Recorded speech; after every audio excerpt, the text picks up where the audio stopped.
কথাগুলো শুনে যাবেন, ঠিক আছে? তারপরে কিছু বলছি আমি। খাওন চা আম্মা খা ম্যাডামকে আমাকে ডাকছে, আমার খাওন দাও।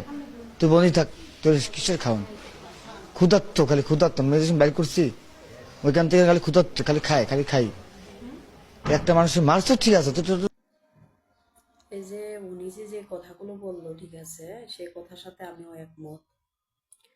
আচ্ছা, আমার একটাই প্রশ্ন, যে উনি যে আয়সা বলতেছে, উনি কিন্তু অসুস্থ নয়, ঠিক আছে? উনি কিন্তু দিব্যি, ঠিক আছে, ভালো ইয়াং, ঠিক আছে? তো যাই হোক ভাই, আপনি যে কথাগুলো বলছেন দুঃখজনক কথা।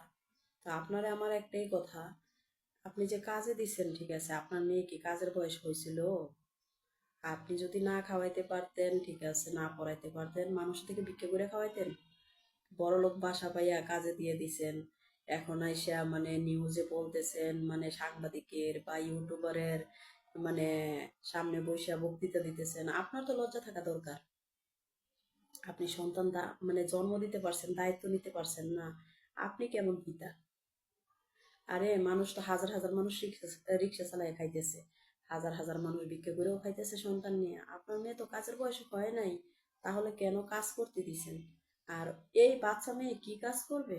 বাংলাদেশে অহরহ ঘটনা ঘটতেছে এরকম, ঠিক আছে? তো যাই হোক, বলে আপনারও আছে। তো কাজে দেওয়ার আগে বুঝে শুনে কাজে দেওয়ার দরকার ছিল। এখন আইসা বক্তৃতা দিতেছেন, নিজে একবার নিজে নিজে উপলব্ধি করেন, ঠিক আছে? অপরাধী কিন্তু আপনিও।